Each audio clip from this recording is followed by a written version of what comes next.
অনেক সময় হয় কি, যখন আমরা পড়তে বসি বা সিলেবাস দেখি বা কিছু মনে রাখার চেষ্টা করি, তখন আমরা ভাবি যে এই এতগুলি ইনফরমেশনকে কিভাবেই বা ছোট ব্রেনের মধ্যে স্টোর করব।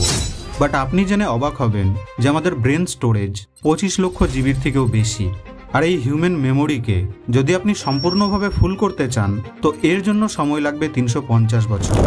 তাহলে একবার ভেবে দেখুন যে কেমন হবে যদি আপনার মস্তিষ্ক একজন জিনিয়াসের মতো কাজ করতে শুরু করে।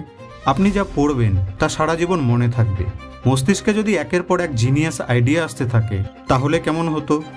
আজ এই ভিডিওটিতে আপনি মস্তিষ্ককে শার্প করার এমন একটি উপায়কে জানতে চলেছেন, যেগুলিকে ফলো করে আপনি নিজের মস্তিষ্কের ক্ষমতাকে অনেক গুণ বাড়িয়ে তুলতে পারবেন। আর হ্যাঁ, এই সমস্ত পয়েন্টগুলি সায়েন্টিফিক্যালি প্রুভেন। ভিডিওর শেষে ব্রেন রিলেটেড দুটি ইন্টারেস্টিং ফ্যাক্টর রয়েছে। So let's begin. Rule number 1, we can not do multitasking. সব থেকে প্রথম ব্রেন রুল হলো এই যে আমরা কোনোদিনই মাল্টিটাস্কিং করতে পারি না, অর্থাৎ আমরা অনেকগুলি কাজকে একসাথে করতে পারি না। লোকেরা ভাবে যে তারা একসাথে অনেকগুলি কাজ করতে পারে, যা সম্পূর্ণই মিথ। অ্যাকর্ডিং টু সায়েন্স, আমাদের মস্তিষ্ক একটি নির্দিষ্ট সময়ে কেবল নির্দিষ্ট একটি কাজকেই করতে পারে। ফর এক্সাম্পল, মনে করুন আপনি ড্রাইভিং করছেন আর অ্যাট দ্য সেম টাইম আপনি ফোনে কথাও বলছেন। তো এবার হয়তো আপনার মনে হবে যে আপনি একবারে দুটি কাজ করছেন, বাট এমনটা নয়। অ্যাকচুয়ালি সেই সময়ে আপনার ব্রেন নিজেকে দুটি কাজে আলাদা আলাদাভাবে সুইচ করছে। এছাড়াও একটি রিসার্চ বলে যে যখন আমরা ফোনে কথা বলতে বলতে বা কিছু ভাবতে ভাবতে গাড়ি চালাই, তখন আমাদের মস্তিষ্ক সামনের ভিজুয়াল ইনফরমেশনকে 75% কম সেন্স করতে পারে। আমরা দেখছি তো সামনে ঠিকই, কিন্তু ব্রেন সেই ইনফরমেশনকে প্রপারলি প্রসেস করতেই পারে না। আর এই জন্যেই ড্রাইভিং করার সময় ফোনের ব্যবহার করতে বারণ করা হয়।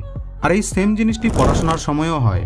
যদি আপনি একজন স্টুডেন্ট হন, তাহলে আপনি হয়তো এই বিষয়টিকে নোটিস করেছেন যে পড়ার সময় যখন আপনি কিছু ভাবতে শুরু করেন বা কোনো ভাবনায় ডুবে থাকেন, তখন সামনে পড়ে থাকা বইটিও ব্লার হয়ে যায়। সোজা ভাষায়, আমাদের মস্তিষ্ক মাল্টিটাস্কিং করতে পারে না। তো যদি আপনি কোনো ফিল্ডে ভালো রেজাল্ট পেতে চান, তাহলে আপনাকে নিজের 100% ফোকাস একটি নির্দিষ্ট সময় কেবল নির্দিষ্ট একটি কাজের ওপরেই দিতে হবে। Rule number 2, think positive. দ্বিতীয় ব্রেন রুল বলে যে সবসময় ভালো ভাবনাগুলির ওপর ফোকাস করুন। আমাদের মস্তিষ্কে প্রতিদিন প্রায় 60 থেকে 70 হাজার থটস আসে। আর এই এতগুলি ভাবনার মধ্যে থেকে কেবল 10 থেকে 20টি ভাবনাই এমন হয় যা অ্যাকচুয়ালি আমাদের জন্য ভালো। তাই কেবলমাত্র সেই ভাবনাগুলির ওপরেই ফোকাস করুন যা আপনার জন্য ভালো। ভুল ভাবনায় ফোকাস করলে আপনার ব্রেন পাওয়ার ধীরে ধীরে দুর্বল হতে শুরু করবে। Rule number 3, use pen and paper. তৃতীয় রুল বলে যে যদি আপনি কিছু ভালো ভাবছেন, তাহলে সাথে নিজের কাছে একটি পেন এবং পেপার রাখুন। এই পেন এবং পেপার আপনার থট প্রসেসকে সঠিক ডাইরেকশন দেবে। এই সময় আপনি সেই পেপারে যা লিখবেন সেগুলি ফলো করতে আপনার অসুবিধাও হবে না, কেননা ভাবনার ডাইরেকশন যদি ঠিক থাকে তো উইল পাওয়ার অটোমেটিক্যালি বেড়ে যায়। Rule number 4, teach others. চতুর্থ ব্রেন রুল বলে যে যদি আপনি কোনো বিষয়কে অন্যদেরকে ভালোভাবে বোঝাতে পারছেন, তো তার মানে আপনি সেটিকে খুব ভালোভাবে বুঝেছেন। আর এর সবথেকে বড় এক্সাম্পল হলো একজন টিচার। আপনি কাউকে কোনো জিনিস তখনই বোঝাতে পারবেন যখন আপনি নিজে সেটিকে ভালো করে বুঝবেন, রাইট? তো যদি আপনি একজন স্টুডেন্ট হন আর আপনি কোনো পড়া বা টপিককে দীর্ঘ সময় অবধি মনে রাখতে চান, তাহলে আপনি যা পড়লেন সেটিকেই আপনি আপনার বন্ধুদেরকে বোঝানোর চেষ্টা করুন। বন্ধু না থাকলে নিজেই নিজেকে বোঝান। পড়ার সময় এমনভাবে পড়বেন যেন আগামীকাল সেই টপিকটিকে আপনাকে কাউকে বোঝাতে হবে। Rule number 5, exercise. পঞ্চম রুল বলে যে এক্সারসাইজ করলে আমাদের ব্রেন পাওয়ার বৃদ্ধি পায়। আর হ্যাঁ, এই কথাটি সায়েন্টিফিক্যালি প্রুভেন। যারা প্রত্যহ এক্সারসাইজ করে তাদের মেমোরি পাওয়ার তো বৃদ্ধি হয়ই, সাথে সাথে তাদের স্পেশাল থিঙ্কিং পাওয়ার, লজিক্যাল থিঙ্কিং পাওয়ার এবং ক্রিয়েটিভিটি অনেক গুণ বেড়ে যায়। তো যদি আপনিও নিজের মস্তিষ্কের ক্ষমতাকে বৃদ্ধি করতে চান, তাহলে রোজ এক্সারসাইজ করতে শুরু করে দিন। Rule number 6, repetition. ষষ্ঠ ব্রেন রুল বলে যে যদি আপনি কোনো কিছু মনে রাখতে চান, তাহলে রিপিট করার অভ্যাস বানান। বেশিরভাগ ইনফরমেশনগুলিকে আমরা পড়ার কিছু ঘন্টা বাদেই ভুলে যাই। তো যদি আপনি দীর্ঘ সময় অবধি কোনো ইনফরমেশনকে মনে রাখতে চান, তাহলে সেটিকে কয়েক ঘন্টা পর পর রিপিট করুন, সেটিকে রিভাইজ করুন। Rule number 7, drink enough water.